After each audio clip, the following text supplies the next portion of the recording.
name is Roger Liucci, and I'll be presenting the A360 Collaboration for Revit presentation today. Some of you may know me already. I've been at Microsol Resources going on 15 years this year, presenting everything from Revit, engineering, visualization, and as Scott mentioned, we also are doing a lot of 3D printing lately. So I'm heading up that department, offering printing services and assisting you in finding the right printer for you. So anytime you have any questions about 3D printing, feel free to email 3dprinting@microsolresources.com. More information below after today's presentation. So what is our agenda today? We'll be talking about collaboration for Revit, essentially introducing what is collaboration for Revit, why is it going to be useful to me. We'll also be talking about the A360 Team Hub. There's a lot of A360 offerings available from Autodesk lately, and the Team Hub is integral in working with collaboration for Revit. So we'll go through a demonstration showing you how projects are going to be initiated and how they're going to be brought up to the cloud, and how we're going to be able to work and collaborate with team members all across the country and all across the world. We'll be using the Communicator. We'll talk about backing up and publishing, and essentially tips and tricks on how to use this tool efficiently to assist in the collaboration needs as projects get more and more complicated and the teams become more and diverse. And it's a great tool. You're going to love it. So we're going to have tips. We're going to have questions and answer session, and I look forward to hearing from you about your concerns or your interests. And of course, at any time, if you email support@microsolresources.com, we'll be able to help you out and answer any questions that you may have on the technical nature. So what is collaboration for Revit? In the past, everybody is familiar with working with Revit and multi-user collaboration, but typically they've been terrestrial. So we literally have that file out on the server. The local files are in the on the desktop. Now we actually can take the cloud resources available and host our projects there. So that means that the actual RVT file is going to be on a server out in the cloud there, hosted by Autodesk, technically using the Amazon server farms. So that means that throughout our office, whether it be the New York office, the LA office, the Boston office, you'll be able to share and take the resources of the staff and designers working on these Revit projects from all over the world. That means that I could share and invite a project, or I invite team members from the MEP firm, from the structural firm, or from various architectural firms to contribute to this project.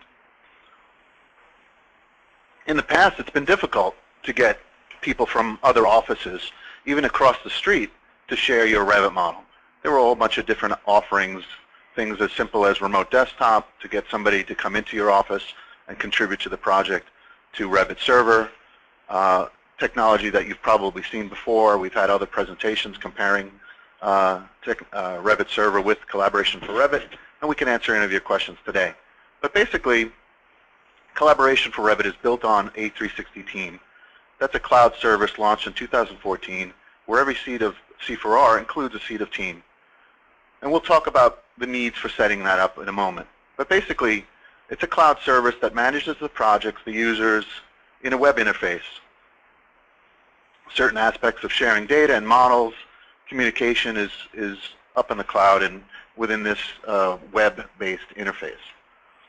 So let's talk about the key facts. That we're going to allow multiple team members from multiple firms in all disciplines or sites worldwide centralized access to the model.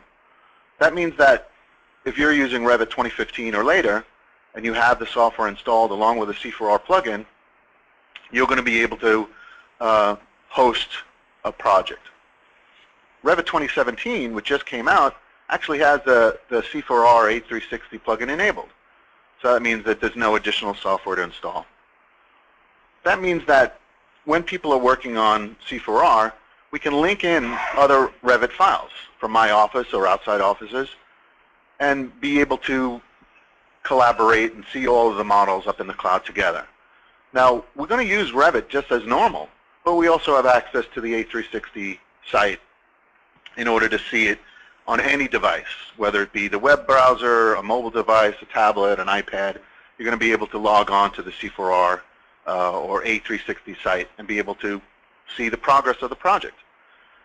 We'll let Scott talk about the costs or any kind of needs of that project later on if anybody's interested. So what does it mean to have a team hub?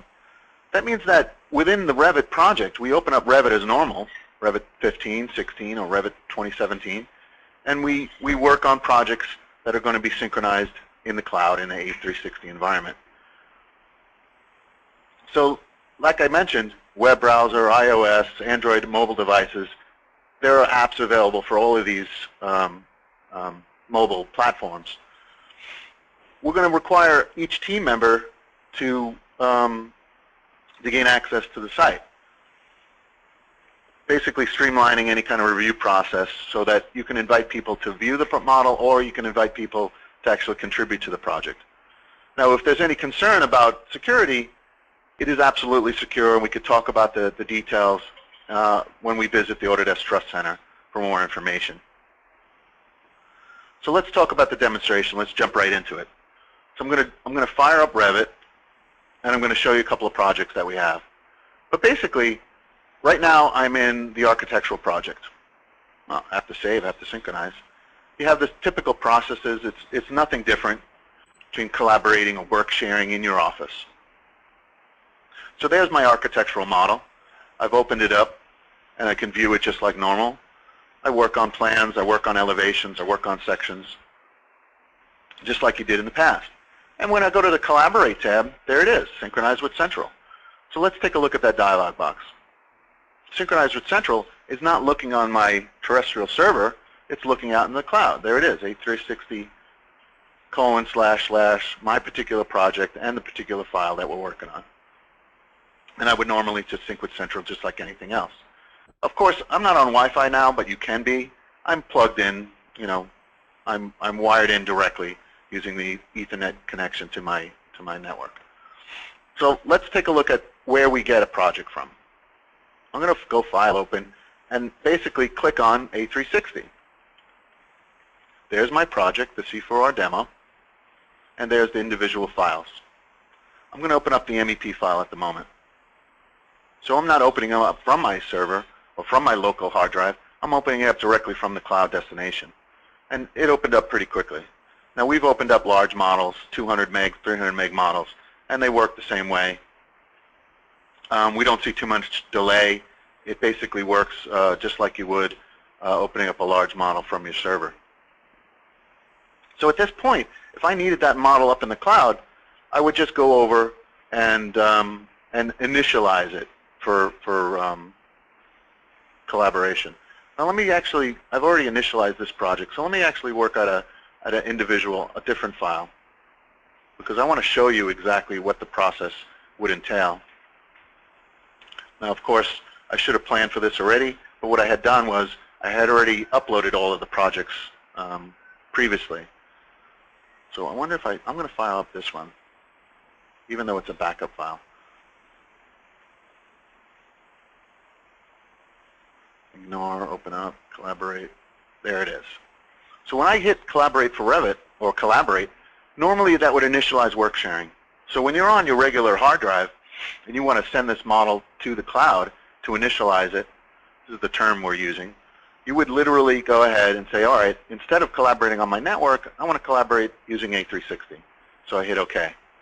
So that means that this RVT is going to be pushed up to the cloud, and I'm going to pick an actual different project. Notice I use A360 for other things besides collaboration. I use A360 for 3D printing, for technical support, for the particular demo. So I'm going to actually click on Tech Support just so I can initiate this project without cluttering up the models that I have already initialized for this demo. But basically, it goes ahead and initializes work sharing, creates work sets as normal, but it uploads the model.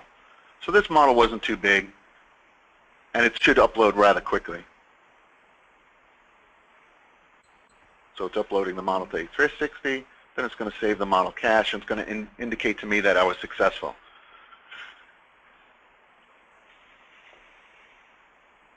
Doom, doom, doom, doom, doom, doom, doom. It even takes, process takes longer for me to synchronize my changes. So it's the first initialize, the first initiate, as it were, the file has been successfully initiated. So that means that that file exists in the cloud at the moment. Okay?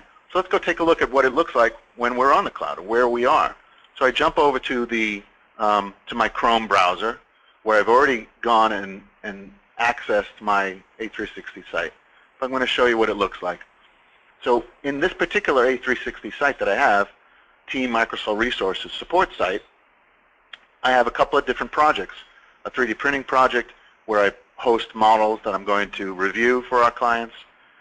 I also have a technical support project where different models will be uploaded. And there's that model that I just uploaded moments ago. It's an 18.5 megabyte RVT, and it is now ready for collaboration. But essentially, I can invite other people to this project. So speaking of the other projects, here's the C4R demo that we prepared today. And John Semel is part of this project as well. John, are you there? I'm here. So there's John. He's actually in the other room. Might as well be in another city or another state. It doesn't matter. But John's there, and you can see that John is part of the project. He's a project member. I can add him or remove him. I'm the administrator, so I have opportunities of inviting other people. And essentially, we can look at the activity of this project. So I've uploaded various Revit projects to this cloud site. I've uploaded the structure, uploaded the MEP, uploaded the architecture, and right here, I can actually click on the architecture file that I've uploaded and get a preview. This is the same kind of preview that you're going to get when you're using your mobile device, whether it be the iPad or the Android. I mean, we're not going to talk about how much better the Androids are, but we're still going to have the ability of viewing models in the cloud. So let's take a look at what other options I have. Not sure why that one. Let's go to the MEP model. So there's the MEP model, and it's loading up, and we have the opportunity of browsing and viewing. This is not an opportunity to contribute modeling design work to the Revit model. We would do that obviously within Revit. But other people that we invite can take a look at the model and review the changes, make comments, and communicate back and forth. So what I'm looking at now is I'm looking at the model in the browser on the A360 team site. Just wanted to make sure that that's clear. So as I upload and synchronize with Central, this model is going to be updated. It's going to see the changes. So using this interface, I can navigate around the model. I could pan, I could zoom, I could get myself into a first-person kind of view, do walkthroughs. I can modify the camera angle, and I could do some markups. So I could comment on a point, I could comment on an object, I could take snapshots and share those things with my other colleagues, my contributors. So there are other cool things about using section planes, exploding the model. This is fun. I'm not sure how many people are going to use this, but okay, so we just exploded the model into many pieces. Is that useful? Not really sure. So let's go look at the architecture file again, and I'll show you some cool interactions that we could use in the architectural model. One of my favorite things to do is to use section planes. So it's almost like A360 Glue or Navisworks, giving us the opportunity of dissecting the model and looking the model up in different ways. Pretty cool, right? Not only can I do this kind of stuff, but then I can select objects and look at the properties of those objects. All right, so we know what kind of object that is and what level it's hosted to, what model it's from. All right, this one even had hyperlinks to the particular piece of cabinetry or casework. Anyway, so there's a door, fire rating, assembly code information. We know what type of wall that is. So this tool is great for everybody, whether they're contributing to the model or just reviewing the model. Okay? And then what we could do is we could comment. So for instance, I shared a couple of comments with John today, a view of the model, interior camera view, an exterior view. And clicking on those links, whether I email them or via the Communicator, people are going to be able to click on those links and be brought directly to the project. Okay? Pretty great, right? So again, this is in the 360 site, let's go back to Revit. Roger, So now before you do that, yeah, can you show them some sheet views, perhaps? Of course. On the team site? Yeah.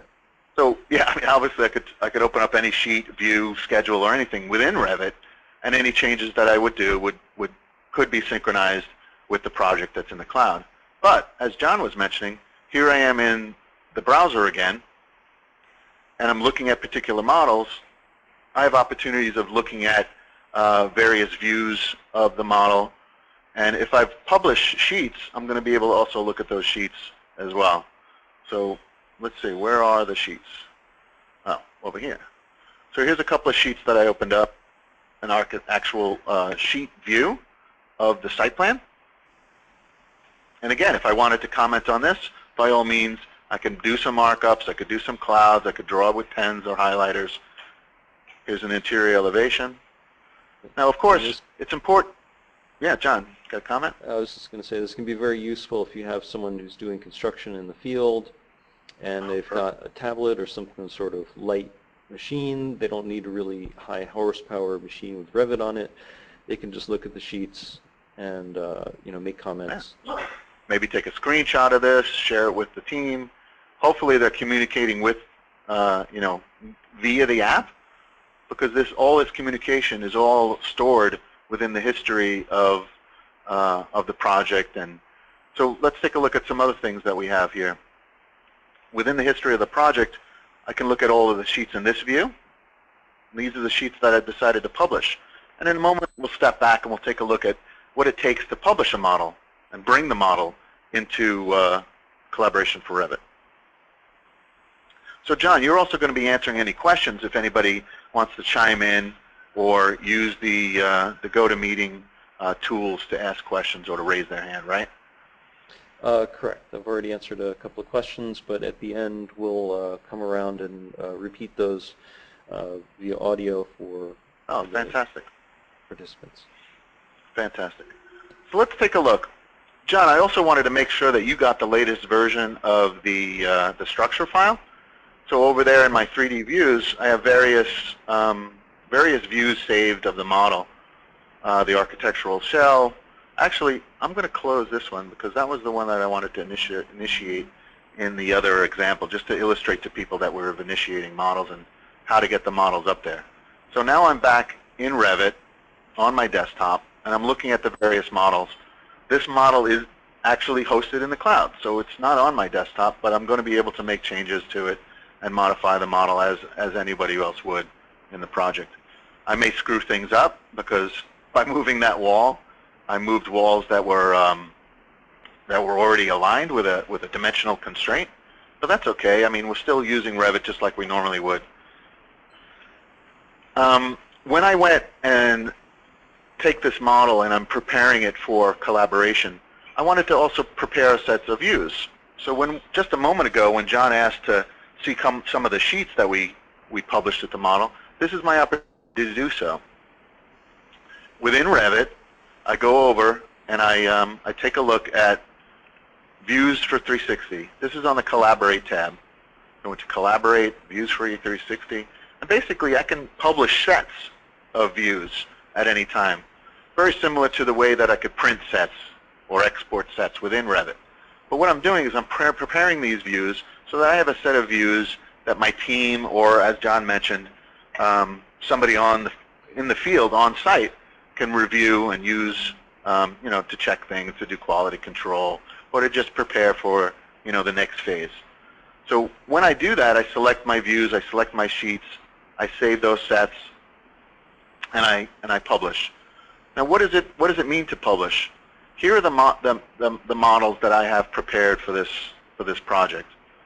Again, it shows me the projects and it shows me the individual files. But basically, as I'm making changes, I'm synchronizing, right? So that means that the latest version is up in C4R, available for my other team members who are also using C4R to see. But we want to make sure that we have an opportunity to back up these models. Or suppose you wanted to take a model and perform some maintenance. Maintenance being, things to optimize the model, to review the warnings. I actually have prepared a set of post on our blog.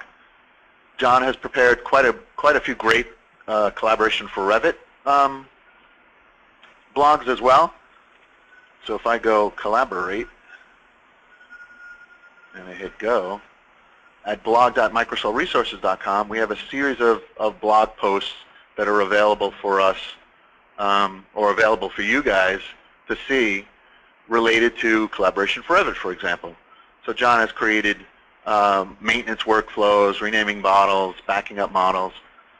John has created a comprehensive guide for setting it up. It really is important to review these blogs because it's a different technology, it's a different workflow. You know, we're not working on our desk and having to just simply save or synchronize our models. Of course, anytime you have any questions about collaboration for Revit or any of this technology, feel free to call upon us. Matter of fact, if I feel that somebody on my team within collaboration for Revit would benefit from one of these blogs, I'll actually go to my project. Here I am at the C4R project within the browser, and I created a series of wikis. So we'll go over to Home, go over to C4R, and where are my wikis? Oh, wiki pages. So I uploaded or copied 2 of John's blogs into the C4R demo project. So that means that anybody on the team would be notified, hey, there's a new wiki page available. And you could click on the page and learn more about, in this case, the application, the interface, the workflow of using collaboration for Revit. In a project case, it could be a new addendum, it could be request for information. Obviously, it gives us the opportunity of sharing information. Speaking of sharing information, I want to make sure that John has the latest model. So when I go over to Collaboration for Revit, here I am in my architectural project, and I go Manage Links, and this would essentially show me that, hey, the MEP model is updated, okay, and its path is A360 Collaboration for Revit. John and I had thought, hey, it would be interesting to review the project as a team would, and when John interacts with Collaboration for Revit, he's not going to see the structural model. The structural model is linked from my local machine. That doesn't make any sense. How are they going to be able to see the latest and updated structural model when they're using Collaboration for Revit? So somebody in LA, somebody in DC would open up the model, go out and look at this project, and they wouldn't see this particular file. So when we go through and start talking about the best practices, you're going to make sure that the models are initiated. So I showed you that previously. I initiated the model for collaboration. I sent that model up.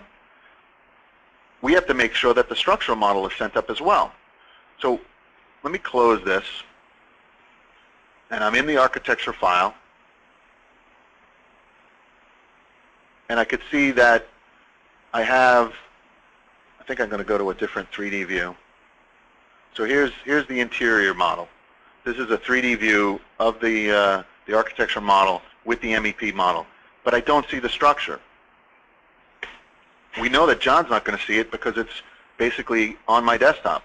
So I'm going to go into the Manage Links, I'm going to reload from, and instead of pointing it to my desktop, I'm going to repath it and make sure it's getting it from the C4R demo, which is External Resources, A360, C4R demo, and there's the structural file.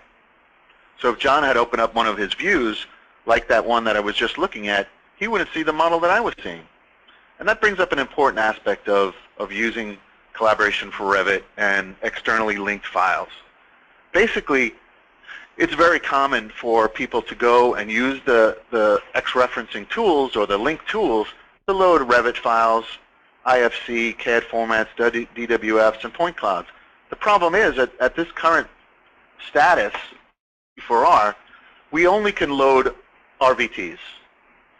So that means locally I could load CAD, locally I could load IFC, but none of those file formats are currently going to be uploaded to the cloud destination.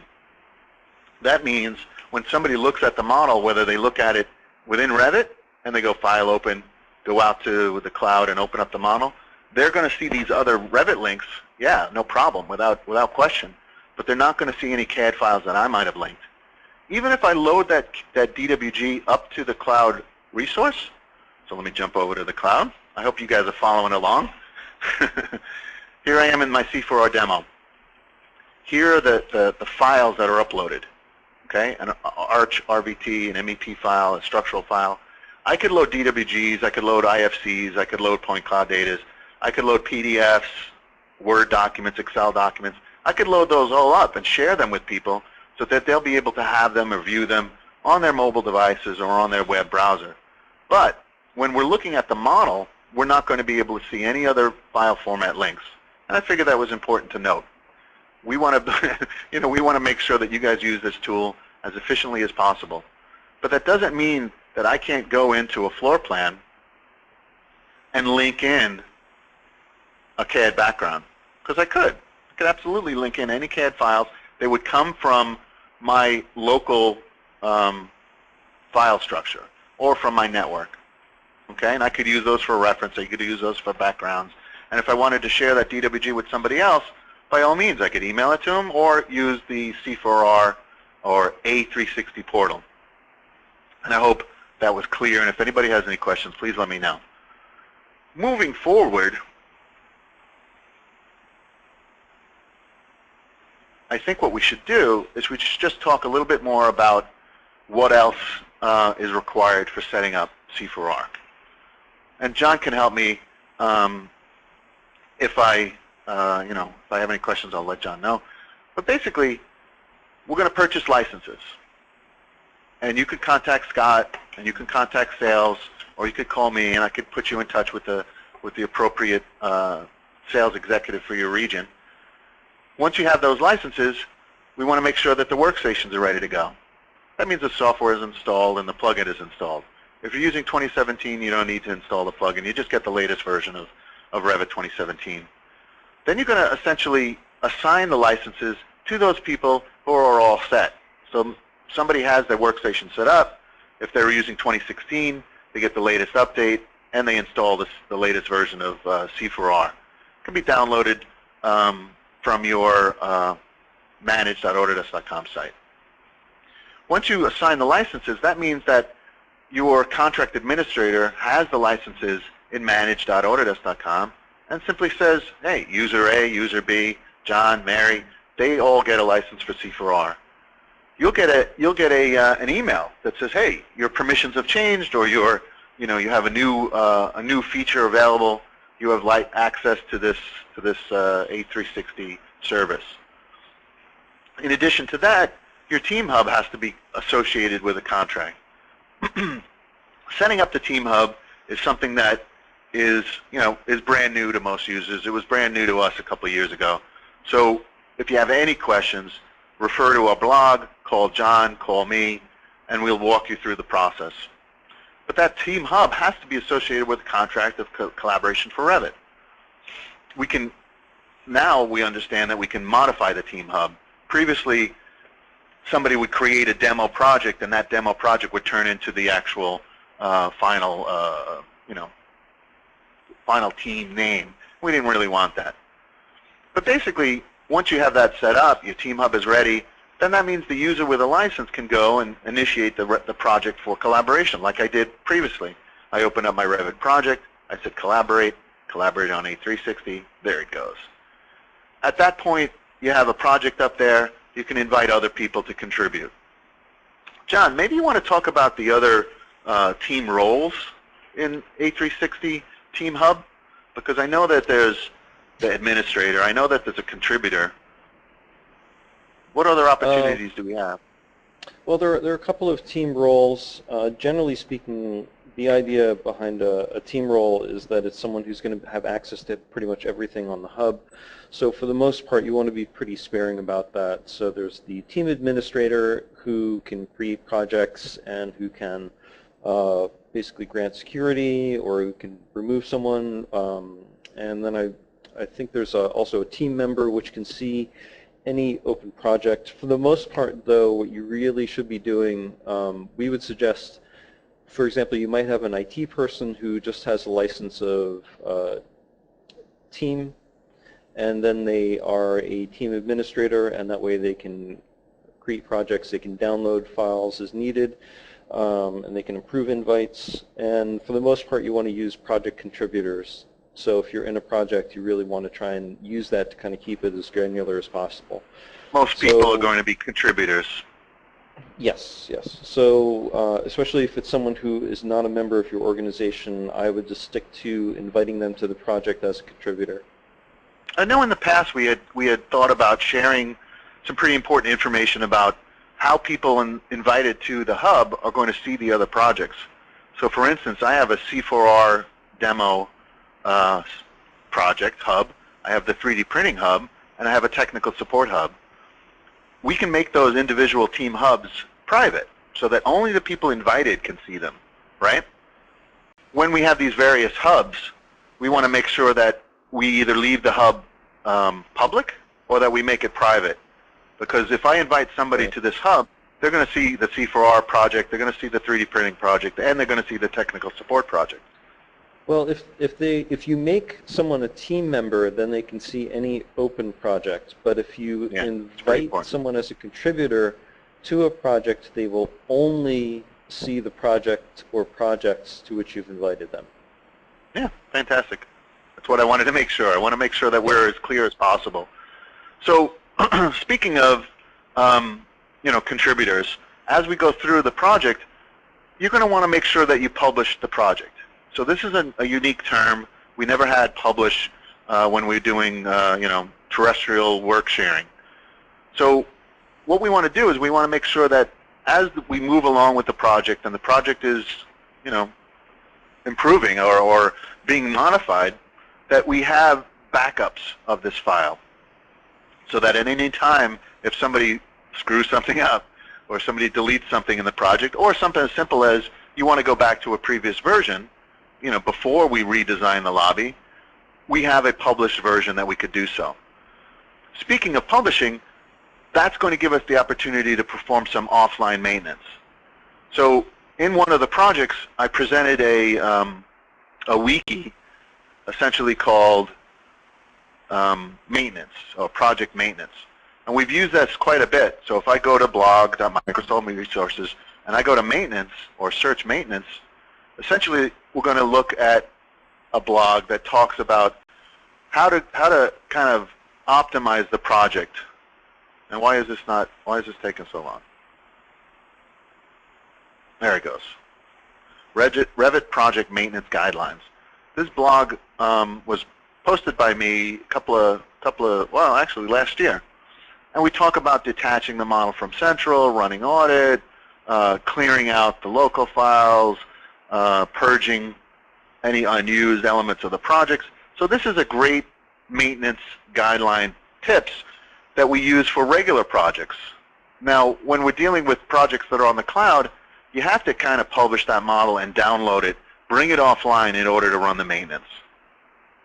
All right, so every once in a while somebody needs to detach the model from central and audit and purge and clear work sets and do some troubleshooting. We could take that model offline via the publish tool and make this model optimized locally, and then simply initiate it again and overwrite the model that's on the host. So let's take a look at some of those options.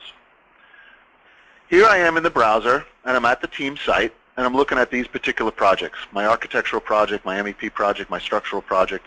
Each one of those has some tools associated to it. So I can delete the model. Whoa, let's go back. I could delete the model, I could download the model, I could share a link to the model, right? So if that model has been published, you're going to be able to go and take a look at that version or take a look at the various versions of the model and be able to decide, hey, this is something that I want to take offline and perform the maintenance on. So when I jump over to Revit, I'll show you how we do that. I go to Collaborate, I go to Manage 360 Models. It says what site. So I'm in my C4R demo project, and here are the various models. You can see that the MEP model has been published recently. The structural model has been published recently. The architectural model has some modifications that have been done to it since I published. Okay? So at this point, I could take a look at all of the versions that have been published, or all of the modifications that have been made to the model. So over the past few days or the past few minutes, we've updated the model. And when you synchronize with Central, we know that we can make comments. I think it's a good idea to continue with that workflow, add comments as you synchronize with Central, making sure that it's clear if anything major has happened. All right? So we're going to be able to search through this list as well. And at any point, I can go back and could review what models are available for download. So at this point, I can go and say, all right, let's publish the latest version. That means that the latest version of this model is going to be available in A360 to be able to be viewed and to be downloaded. All right? Any of the views and sheets that I've previously prepared are going to be available as well. So if I thought that, hey, maybe I add sheets, I could go over to views for A360 and publish additional sheets or a new set. Okay, so there it goes. It's actually publishing at the moment. You could see the little icon is kind of animated and it's moving along. John, do you have anything else that you want to add about publishing models? Yeah, one minor detail is that part of the purpose of publishing the model is to make whatever you've done publicly available through the team site. So just keep in mind that whenever you publish, that's going to update what you're seeing with the 3D viewer that we were looking at earlier, or the sheets that are viewed. Another consideration is that when you publish, since that's on the team site, that's what you would actually be able to download. So let's say, for example, that you run into a situation where there's a minor issue, perhaps there's some corruption in the model. If you're rolling back just to a sync to central, that's going to delete all the more recent sync to centrals and orphan anyone who's in it. So what we usually recommend is that you publish about once a day, perhaps in the evening when people are finishing up. That way, if you run into a really serious situation the next day, let's say there's some model corruption that happens, in the afternoon, you at least know that you can roll back to the previous night's version at any time and download that and audit and fix and make whatever changes you need to. And you'll lose a minimum amount of work. So I'm trying to think, there was one other thing about publishing in relation to that. No, I think that's it. Yeah, publishing is obviously super important. It's why I asked you to kind of review, because as we're working with people that are troubleshooting models, we're in Revit and we have the same typical problems. If somebody is not maintaining the project properly, they're over constraining, or their elements are overlapping, or typical problems that people have with their Revit models, they're still going to exist. So these models aren't exempt from model corruption. There are plenty of technology in place to make sure that a sync with Central happens efficiently, right? There's redundancies, there's verifications. So it's not necessarily the problem with us communicating with the cloud. We have internet connection. We're going to be able to communicate with the cloud. If the model is simply poorly built or has families that have become corrupt, you are still going to have issues. So we want to make sure that our clients using C4R understand that the publish option is available and it is there for their benefit, and they're going to give them the opportunity of backing up models that are being contributed to. So there's a lot of activity going on within your Revit project. You want to make sure that that you've got your backups in place. All right. Roger, now, can you show someone maybe? We have a question here where someone's asking about multiple users working at once, and I assume that it uses work sharing and work sets. Oh, just like anything else, of course. Yep. Okay. So John, if you wanted to try something with me, we could see who's going to be able to edit that element first. Mm-hmm. Yep. Is that what we're talking about, basically?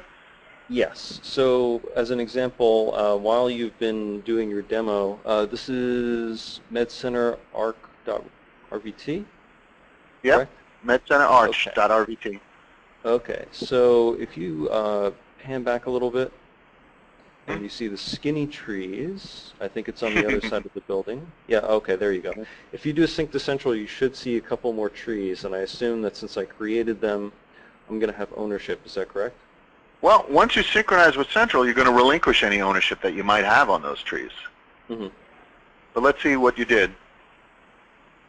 Yeah, hopefully it'll come through. It should It's the same. It's the same way as working with any Revit project. As soon as I grab an element and modify that element, nobody else is going to be able to modify those elements. Right. So those are the trees. So for instance, I'm going to take one of those trees and I'm going to copy another one and put it over there.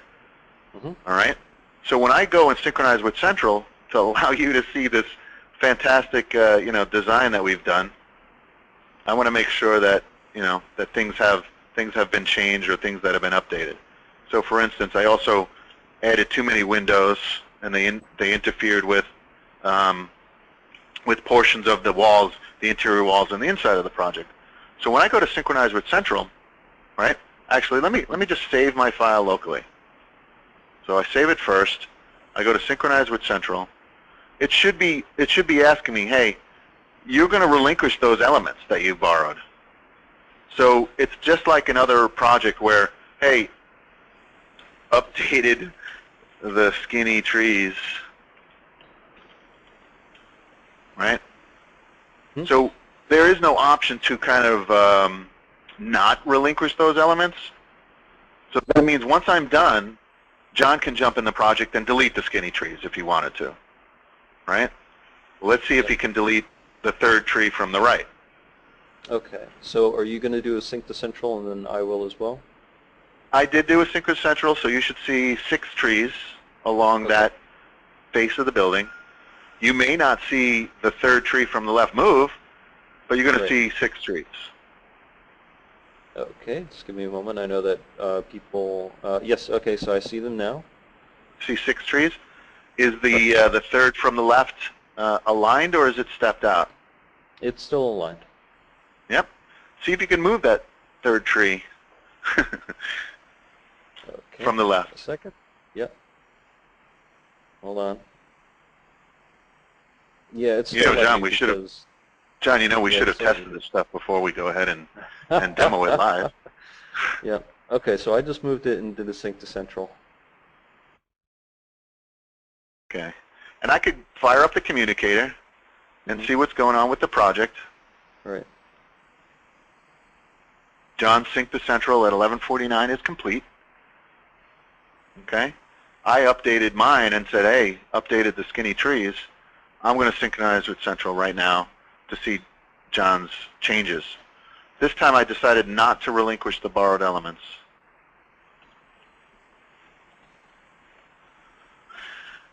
So it's still going to give us the same security control where there's not going to be an opportunity for 2 people to move the same element at the same time. It's still sharing information in the back end, just like it would do if this model existed, within our network.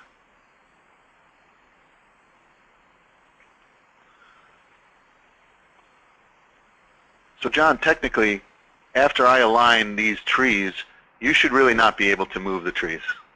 Okay. Let me see what happens on my end. I think we should have planned out a more architecturally interesting example of modification, but moving trees is similar to moving walls, right? Yeah, yeah. Well, besides, I'm an IT guy, so I'm not really, I'm not the best person to have moving walls in your project. Architectural disclaimer. Yeah, okay. So when I tried to move one of those trees, I got an error. Can't edit the element until R. Liucci resaves the element to central. Relinquishes. Can you send a request? Can you send a request? Yes. Yep. So there it is. Immediately, there's the request. John wants to move that particular tree, and I'll deny it. No, of course. So I'll grant John access. And it says I'm going to have to synchronize in order to see the changes. So I'll close this. I'll synchronize with central. It's just like anything else. This time I'm going to relinquish any borrowed elements, essentially granting him access to move the elements. Okay? So I'll go over to and John is watching this as I am, essentially in the communicator, looking at me synchronizing the file. Bang, 1151. I've synchronized the file. He should also essentially get the grant or the editing request approval and be able to move the trees. Yep. Yeah, so I just see the editing request granted. Note reload latest is required to edit the elements. There you go. So just the normal message. Exactly. This is exactly the way multiple contributors work on a project when it's locally, or what I like to call terrestrial. So is there any other questions? Because this is a good opportunity for us to move forward. Actually, meanwhile, while you take a look, I want to make sure that everybody's familiar with the A360 status, or essentially health.autodesk.com. So with any of our cloud-enabled services, Autodesk has prepared a website called Health Dashboard, health.autodesk.com. So whether it's A360 rendering or the A360 site, or in this case A360 Collaboration for Revit, there's no scheduled maintenance. Sometimes that happens over the weekend, but currently there's no scheduled maintenance. Collaboration for Revit is functioning normally. They do maintenance. This is a web-enabled product, so essentially they can update it all the time, and they're constantly improving on it. The A360 team service is available and working as expected. There was some maintenance overnight, I believe, because I got an email early this morning that stressed me out. In addition, so I could fire it up, I guess, to show you what it looks like, but it's just an email that came from the A360, health.autodesk.com. So I'd recommend you go ahead and either monitor it or actually sign up. So I'm already logged in. You can see my same Autodesk profile that I have when John assigned me a C4R license. So John, we're kind of getting close to the end of the webinar. I want to make sure that we have opportunities of answering any questions that our attendees might have. Right. We've got a couple of questions which I've been answering in the chat, but I'm just going to recap some of them very quickly. First of all, I think as people have seen, performance is generally pretty good. It may not be quite as fast as working on your land, but it's going to be fairly close. It can depend a little bit on the quality of your internet connection and how large the models are, and in particular how far you are from the Amazon S3 servers, which are housed in Virginia. So my recollection is that Collaboration for Revit now does work internationally, but I would note that I think if you were working in Eastern Europe, for example, that might be a little bit on the slow side. So you just might want to be a little careful or test your performance with that.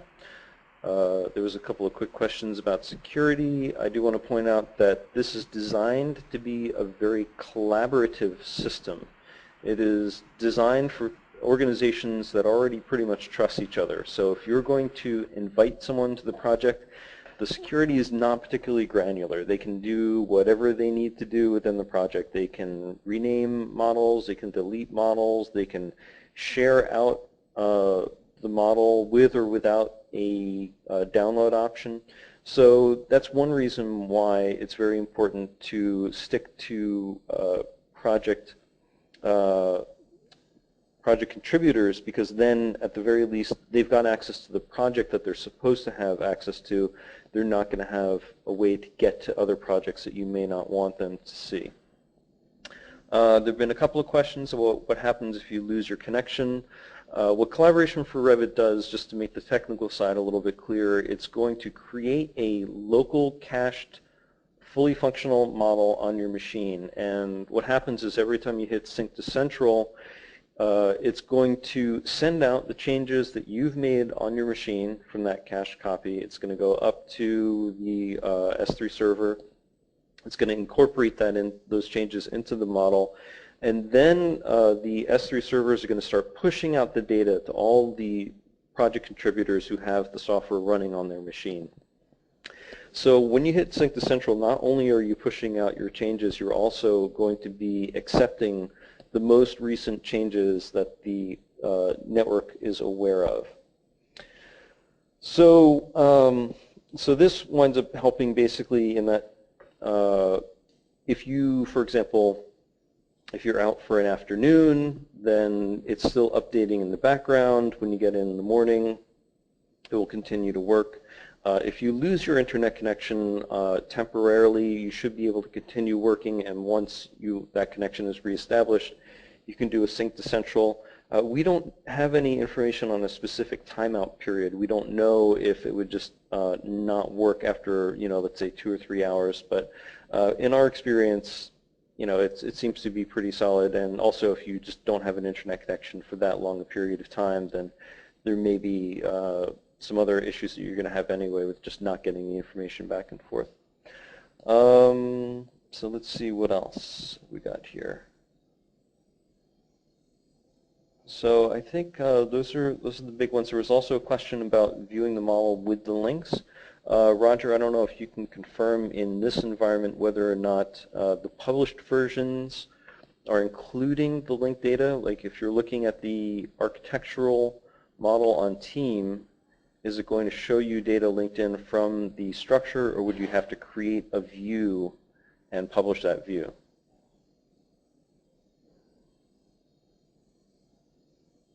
Roger?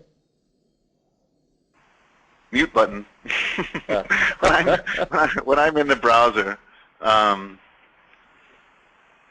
here I am in the A360 Team site, and I'm looking at individual files. I'm previewing those specific files, right? So this is showing me the architectural med center arch file, but look, there's the MEP as well. So it depends on what was published, though. That's the key answer. So when I'm in A360 and I'm setting up views for publishing or views for A360 from the Revit model, I decide what views I'm going to publish, and if that view has the link already established, then you're going to be able to see it that way. So this is a view that's available for the browser, right? So right. We also obviously when I'm in Revit, yeah. We just had a question about whether the structural engineer can edit the architectural model, and the answer is yes. In order for, and also just a minor point, whenever you're linking models, they have to be in the same project. As we saw earlier, you can't really link something local. It's going to cause a lot of problems. So anything that's in that project, any project contributor can access that. So if, for example, you're working at the MEP firm, you do have the ability to open up the architectural model and edit that architectural model. Obviously, there are going to have to be some workflows in place, but I just want to say that there's no technical devices that prevent someone from doing that. So you obviously want to be very communicative and very clear with if you're at an MEP firm and you wanted to make a change in the architectural model, or if you just, if you're looking at it, you just have to be very careful about that. And again, you just have to make sure that you have something in place, a slightly different workflow than what you might be used to, because normally you might just take an entire model, send it over via FTP or some other file sharing, edit it, and send it back. And this, really cuts down the need to do that, because everything is in one spot and you just do everything right away and all the changes are immediately apparent. So I think especially for MEP and structure, this is huge. It's really much faster and much more convenient. Yeah, that's great. Obviously, John, what you could see here is the versions of the architectural file. So we could see who has been editing that file. There's no question about it. So, that might be something to do a little maintenance. Hey, you shouldn't be editing my file. Or, put something in place. Yep. Speaking of linked files a moment ago, when it comes to something like CAD file, we have a question about importing CAD files. You should be able to import it. If you link it, that's a little more complex, because you would need to use some other system like Dropbox, for example, and everybody would have to map to the same drive letters in all the different locations. So so importing fine, linking can be a little bit complex. You might want to try and minimize doing that if possible. There's another quick question about the difference between Sync to Central and Publish. The difference is basically what you're doing right now, like what Roger is working on. When he's working on the Revit model, when he's synchronizing to Central, that goes to one set of servers, which is currently referred to as the A360 Collaboration for Revit servers. So think of it as one layer of machines or one layer of servers, and that's what Revit interacts with. When you hit Publish, what it's going to do is it's going to take the most recent sync to Central, and it's going to make a copy of that to the Team Hub, which is what we're looking at now. So it's not just that you have a web interface that is looking at the model. It's actually got a whole system where it's on a completely separate server. And when you do a sync to Central, that's just basically, for the Revit portions, getting everything all up to date, making sure that you have the latest information, that you've pushed out your changes. When you hit Publish, it's going to make a copy on Team that is reviewable but not editable. And this is also where you can download that published copy. You can look at it in the viewer. You can do certain tasks like deleting. So there's a little more to it than that, but they're very different processes, even though they're linked. The idea behind Sync to Central, again, is just your normal. That doesn't change. You're just getting that collaborative information to the people working on the model. Publish is making it publicly available. And that's one reason why they do not currently offer an automated option for publishing. So you might, for example, want to send a link to this model and this view to, let's say, an owner. And you might not necessarily want the owner to see the sort of in-between everyday kind of tasks or everyday steps. You might not want them as a part of that, in which case you might want to be a little more judicious about when you're publishing. I think that might be an issue maybe very early on when you're doing conceptual and you just want to make nice walkthroughs, or you're just doing very pre-planning and you don't necessarily want them to see these sort of you don't have the roof on yet. So let's see, got another question here. Hang on a second. Let's see. When someone is asking about Dropbox, I just want to point out that just generally speaking, Dropbox, if you put a Revit model in Dropbox, it's not going to work. It doesn't have proper file locking. It will basically make a total hash of your files. The only reason why you would want to use that really is just if the files are static.